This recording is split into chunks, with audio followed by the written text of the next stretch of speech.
नमो नमः मौर्य नमामि देवी नर्मदे। आज फिर आपका स्वागत है व्याकरण वाणी परिवार में। और आज हिंदी में सबसे महत्वपूर्ण चीज पढ़ने आए हैं, कारक और कारक के भेद। तो ये कारक के भेद होते हैं 8। संस्कृत में कारक के भेद होते हैं 6, याद रखिएगा। संस्कृत में कारक के भेद होते हैं 6 और हिंदी में कारक के भेद है 8। अब सुनिए, कारक कहलाता क्या है, ठीक है ना। इसके बगैर दुनिया में आदमी कोई काम नहीं कर सकता, अगर वो जिंदा है तो। कर्ता ने, इस दुनिया में जिसका भी जन्म हुआ, जिसका भी, वो कुछ ना कुछ जरूर करता। कुछ नहीं करता तो आने का काम करता, जाने का काम करता, खाने का कुछ ना करता होगा तो बैठने का तो काम करता होगा। तो इस दुनिया में जितने नाम है वो सब क्या हो गए, कर्ता। जिस काम को वो करेगा, कौन, कर्ता। कर्ता जिस काम को करेगा वो कहलाएगा कर्म। जिसने जन्म लिया वो कर्ता। कर्ता जिस काम को करेगा वो क्या कहलाएगा, कर्म। अब जब वो काम को करेगा तो किसी साधन का तो प्रयोग करेगा, चाहे मुख का, चाहे हाथ का, चाहे कुछ तो प्रयोग करेगा। तो जिसका वो प्रयोग करेगा वो कहलाएगा करण। अब देखो, मैं पढ़ा रहा हूँ किससे, मुख से, मुकरण है। किससे, मुख से। आप सुन रहे हो किससे, कान से, तो कान क्या हो गया, करण।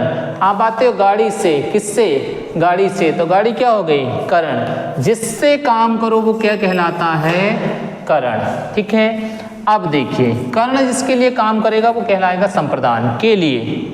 बच्चे स्कूल आए पढ़ने के लिए, हम स्कूल आए पढ़ाने के लिए, आप घर गए आराम करने के लिए, खाना बना खाने के लिए, ठीक है।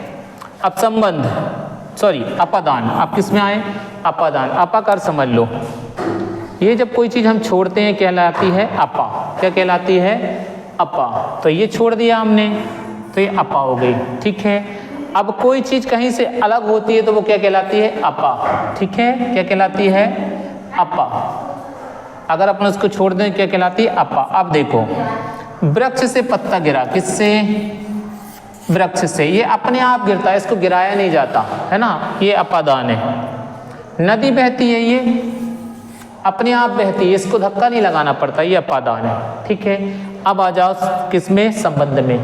का, की, के। आपका स्कूल, आपकी पुस्तक, आपके पापा, आपकी दीदी, जिसमें संबंध बताती है तो सबसे बनता। अब बचा मैन अधिकरण, इसका अर्थ होता सहारा। ये देखो, चौक किस में रखी है, हाथ में। किस में रखी है, हाथ में। हाथ क्या है, सहारा। अब देखो, मम्मी घर है, घर नहीं है, घर में है। पापा खेत है, खेत नहीं है, खेत में है। भैया स्कूल, स्कूल नहीं, स्कूल में है, ठीक है ना। तो जिसमें मैं आ जाए वो सहारा होता है, वो क्या होता है, अधिकरण। पेपर में बहुत पूछा जाता है, वृक्ष पर पक्षी बैठे हैं। क्या बैठे हैं, पक्षी। क्या बैठे हैं, पक्षी।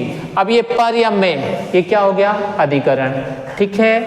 अगर कहीं कोई बोल दे बच्चे का स्कूल है तो किस में आ जाएगा, संबंध में। बालक गाड़ी से जा रहा है, गाड़ी से, तो क्या आ जाएगा, अधिकरण, ठीक है ना। कोई चीज खरीदो, बच्चे के लिए पुस्तक, बच्चे के लिए पेन, बच्चे के लिए कपड़े, तो किस में आ जाएगा, संप्रदान में। ये है आपका कारक। सुनते रहिए, मस्त रहिए, प्रसन्न रहिए, निश्चित है आपसे ये बनेगा।